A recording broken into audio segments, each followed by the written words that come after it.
In this episode, I talk about regurgitation and Judge talks about his very first love. Caffeine. Caffeine.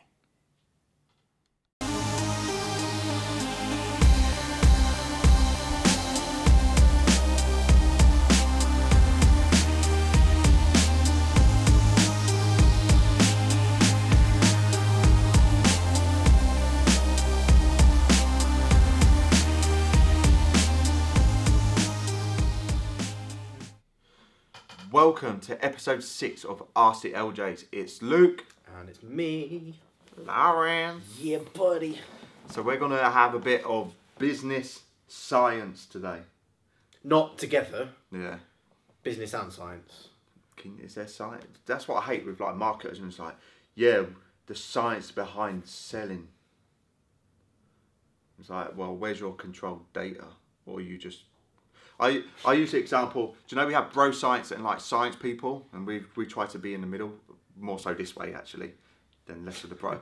But whenever looking at marketing and business, again, because this is a part of the show as well, this is where I can sort of give a bit more, and Lawrence can give a bit more of the science side of things.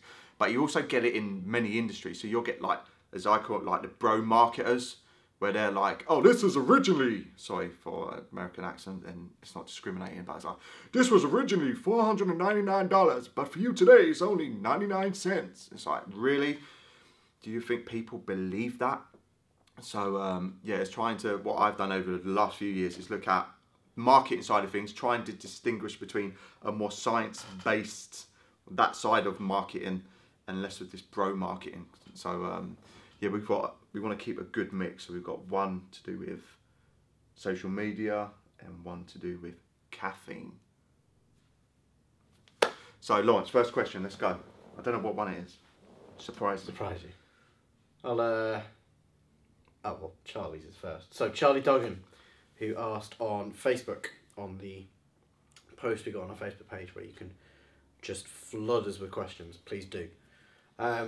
So Charlie's question is, what's the best way to provide value, stand out, and avoid regurgitation on social media in the fitness industry?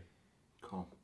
So what you got to do is, you've got to write a book on flexible dieting and say that you was the first one to do it, even though you're probably the 27th person to do it, and Lauren McDonald was probably the first to do it. So yeah, that's what you got to do, is just lie and say, I'm the first person to write about this, or put the things like the best, I am the best.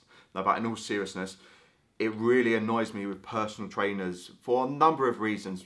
I think one of the main reasons, and it's not even the regurgitation, well, it's probably regurgitation as well, is that they write stuff for other personal trainers because they want a nice pat on the back and they want to be part of this fitness circle jerk. And rather than putting that content to try and get a pat on the back from personal trainers, which ain't actually going to pay you any money whatsoever, they're not going to pay for your mortgage, they're not going to put food on the table, they're not going to clothe your children. So in regards to regurgitation and stuff like that, what you're thinking of writing, it's already been done. Sorry. What you're thinking of videoing, it's already been done. But what can be different is the format, putting your own personality. So content, people say content is king. It may have been pre sort of social media, internet, YouTube, Facebook, whatever. Fair enough. Even from a standpoint in regards to people paying to come and see people at conferences, I've noticed a big difference in like a 2-year window. Content, people don't really want more and more content. Well, they want content, but they want it to have your own content tilt. So it's got your own personality. So going with your strengths, Charlie. If you're not good at writing, but you think you need to write blogs, then don't write. If you're crap on video, then please don't video, because no one's going to watch it. It's probably going to be uncomfortable to watch. So betting on your strengths, looking at not necessarily coming up with something brand new, but aiming it at your avatar, your target audience, or people which are actually going to part with some cash, rather than a fitness professional who's going to read it and go, okay, I've already read that, from people which are far more smarter than you, who've done it before, and again, you're just regurgitating what they've said, and you're just like a really, really crap version of Lauren McDonald or Eric Helms or Mike Zerdos. Leave it to people which specialise. Really focus on what your avatar want. Ask them what they want, and then try and be yourself and have something a little unique. Even at Ask the LJs, it's nothing. Ask Gary Vee. We've just bring it over to fitness, and there's 2 of us. Yeah. Nothing's new what you're doing, so you can't focus on.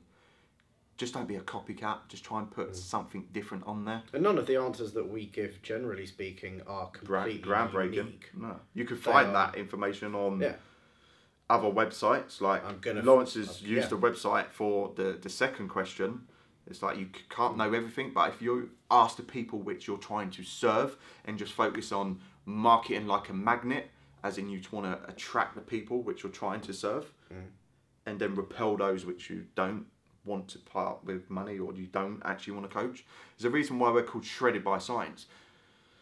When we first started off, our avatar was a 25-year-old male who probably was in office, working in an office, who wanted to get lean enough to go on a lad's holiday so they could get laid. That was our avatar originally.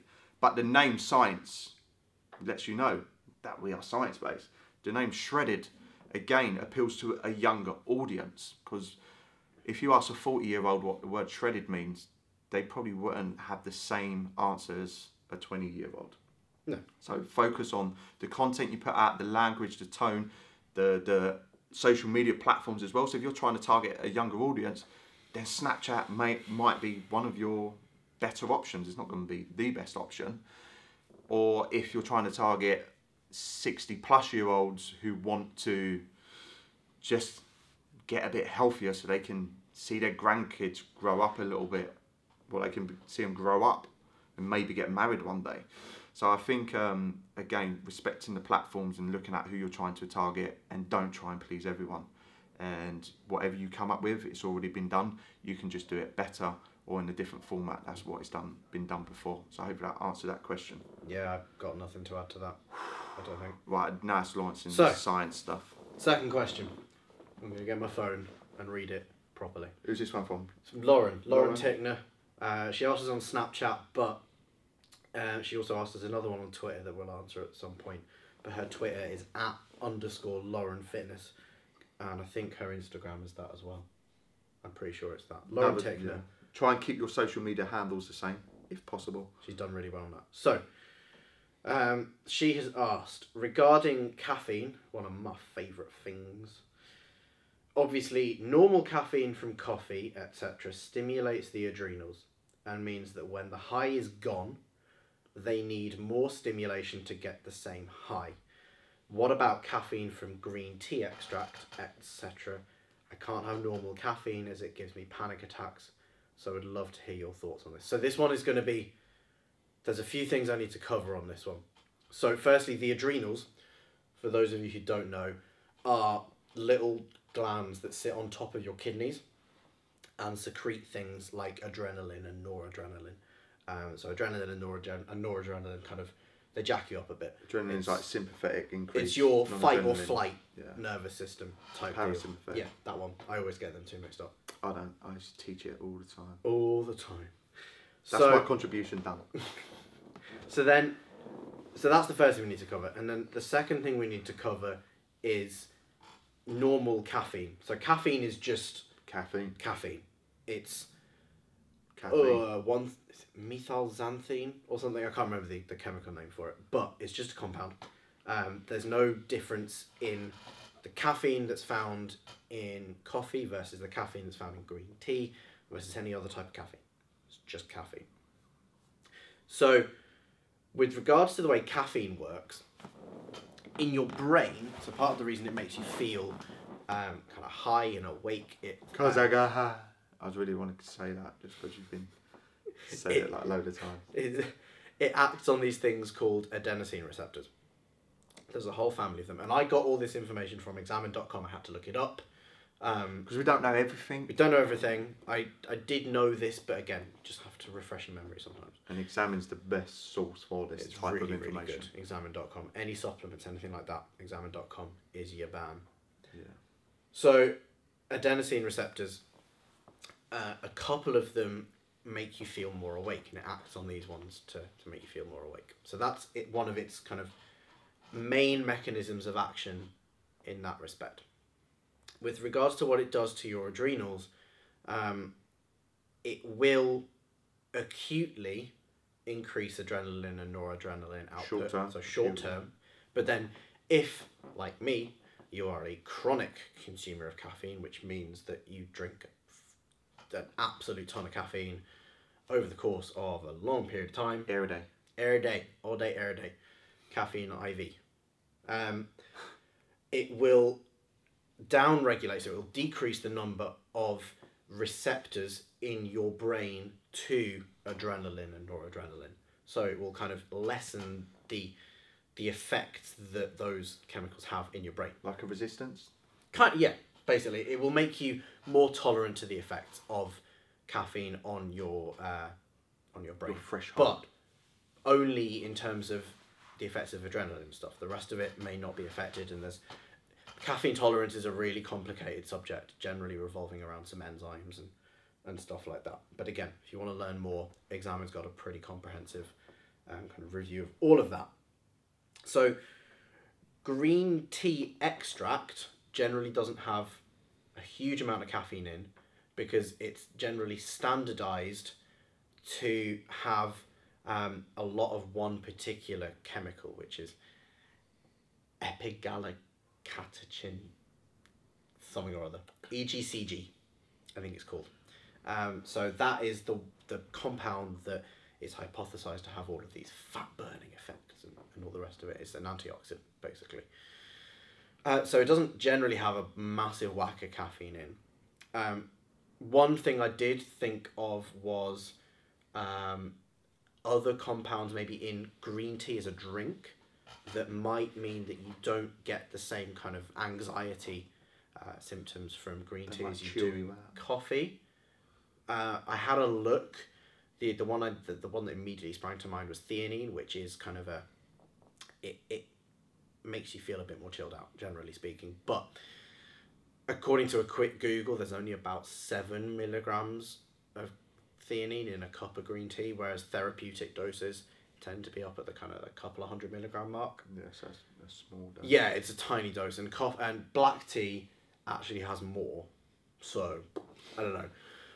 So basically, if green tea doesn't give you the same amount of anxiety as coffee does, it may be due to one, just a much less caffeine in the green tea than there is in a cup of coffee, or two, other things in the green tea that chill you out a bit versus the other compounds in coffee, which may stimulate you a little bit more.